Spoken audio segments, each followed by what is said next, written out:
So I'm back from picking the elderberries, and I'll just show you the identification. There's the elderberry leaf, and there are the berries. Please make sure if you're out picking elderberries that you know that they are elderberries, that you are absolutely 100% certain. And again, I like to say also make sure you've got the landowner's permission. The next thing we have to do is strip, can you see there, strip the berries from the stalks. We don't want to get any of the stalks or any of the green berries or the leaf or anything. We purely want just the berries, and please don't be tempted to eat the berries while they're raw, because they are toxic when they're raw, but once they're cooked, obviously they're not. So we'll crack on with this. I've got one bowl full here, and we'll see what that yields. So I take a fork, and I don't know if you can see, that's what I do, and they just fall off.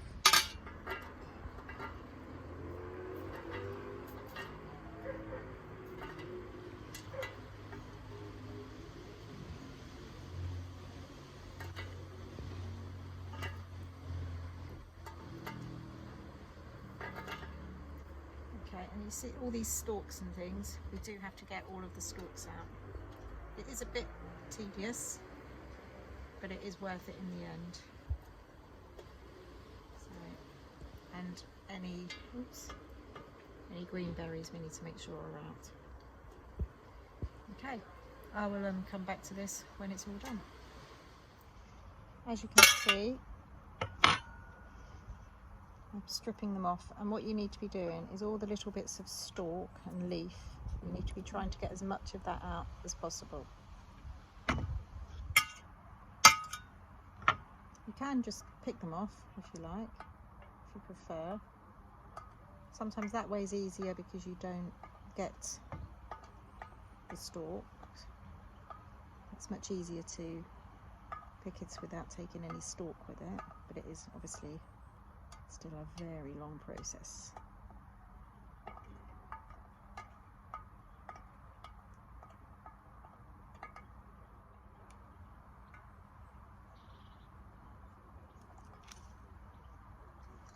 So like I say, make sure you don't get any of the green berries in.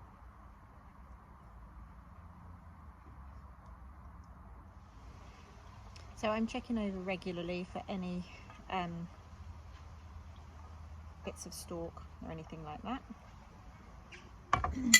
So there's actually a lot more elderberries here than I was thinking, and this is going to make quite a big batch. So what I'm thinking is making elderberry wine, which is really delicious and quite strong, very strong actually. We drink it with one of our aunties makes it, and it's always really strong. It's been making it for years. In fact, I might see if I can get her recipe from her, because it's always really, really good. So I think I'll use her recipe for if I do get some more elderberries for making it. Okay, I'm about halfway through. Oh, there's a big spider in there. Guess what? It started raining. I had to come in and do it. So we are now inside, and I've got my berries. And actually, that one pot of not flowers, elderberries, has actually given me a whole dish of berries. I'm now going to rinse these, so I'll be back in a moment. Okay, so they're rinsed now. I didn't go too mad on rinsing them because I don't want to rinse away all of the goodness and all that juice with it. So I've just given them a light rinse, and I'm just checking them over again for any bits of stalk and things. Now, because I've got quite a lot, I've got my stock pot, and I'm going to pour them into my stock pot. I'm just going to show you there, that's my berries. What I'm just going to do again is I'm just going to give it another check over for any stalk or leaves, or like here, I've just found an unripe berry, just to check that nothing made its way in there that shouldn't have done.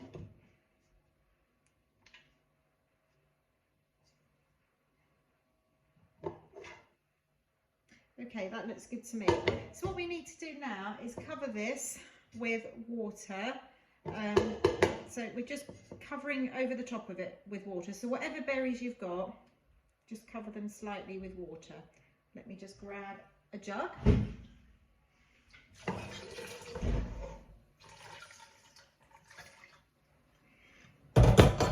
Okay, so I've just covered those just over. It's probably about 1 centimetre over. And I'm going to pop them on the hob to start cooking. So to the berries over there in the hob, I'm just going to add some ginger chopped up. Because we're straining this, I'm not even going to bother peeling this. So I'm just chopping it into small chunks. So I've got a handful of ginger there.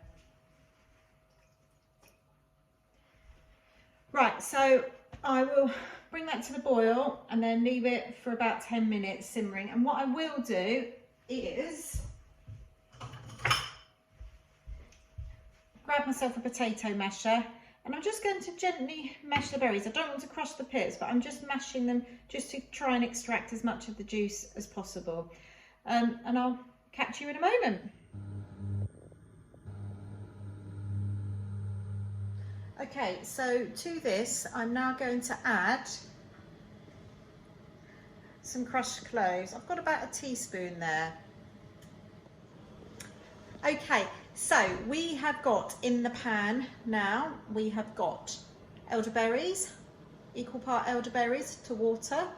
I've got about a handful of chopped up ginger, and I've also got a teaspoon of cloves. You can use whole cloves or ground. If you're using whole cloves, you put them in now because we're going to strain it. If you're using ground cloves, you can put it in later. But I've got some whole cloves sitting in there, and the smell is divine. It does smell like Christmas, and it's delicious. Once this is boiled for about 10 minutes, I'll show you the next stage. Okay, so this has been boiling now for about 10 or 15 minutes, and I've just let it cool down for about 5 minutes, and now we need to strain it. Now you can strain it just through a sieve, or ideally if you've got a piece of muslin, or I've got a jelly bag strainer here, into a bowl. That's what we do next.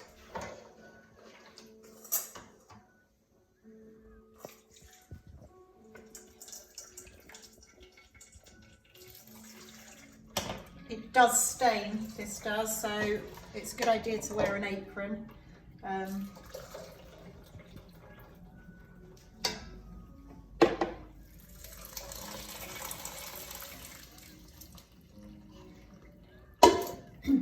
I'm just going to let that strain, and when it's a bit cooler, I'll also squeeze the jelly bag to try and extract as much of the liquid as possible. It's a bit hot to do that at the minute, so we'll come back to that in a moment. Okay, so it's cooled down a bit now, and so what I'm going to do is I'm just going to squeeze the bag.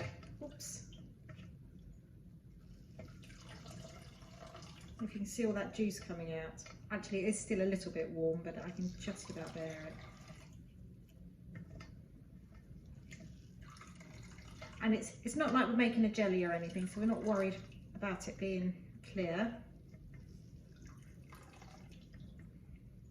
Okay. Your hands do go a lovely shade of purple.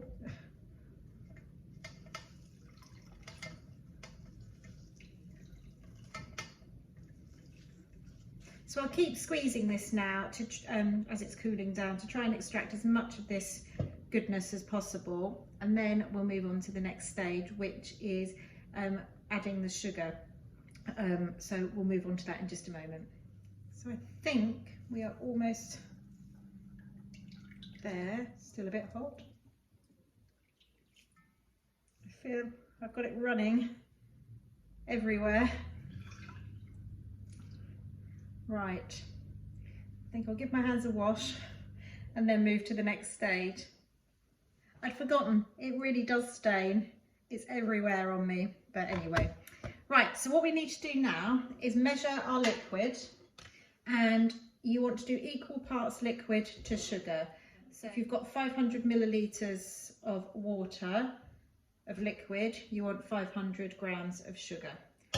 Let's just have a look.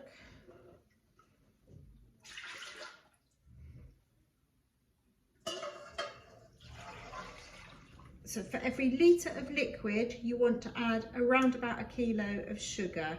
You could do slightly less or slightly more if you like it sweeter or less sweet, but around about a kilo of sugar to a litre of water.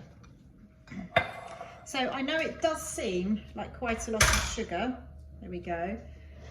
But you are only taking sort of a teaspoon or a tablespoon of this a day. You're only having a tiny little bit, and the goodness in this. You can use honey, but I'm doing this recipe with sugar. So we pour that in, and then about a teaspoon of cinnamon. And then I'm going to pop it on the hob and just simmer it for about 5 minutes to allow the sugar to dissolve, and then I'm going to pour it into jars. So I'm just allowing this to simmer gently just to help that sugar to dissolve. Okay, so here we have it now, and what I've got here are my cleaned, sterilised jars. I've also warmed them because I don't want to put hot liquid into cold jars. I'm doing this into wide jars purely because previous years when I've made it into bottles, into bottles like this, over time the syrup got quite thick, and then I found it really difficult to get it out of the bottles. So I do it into jars, and then we can just take a spoon out of the jars.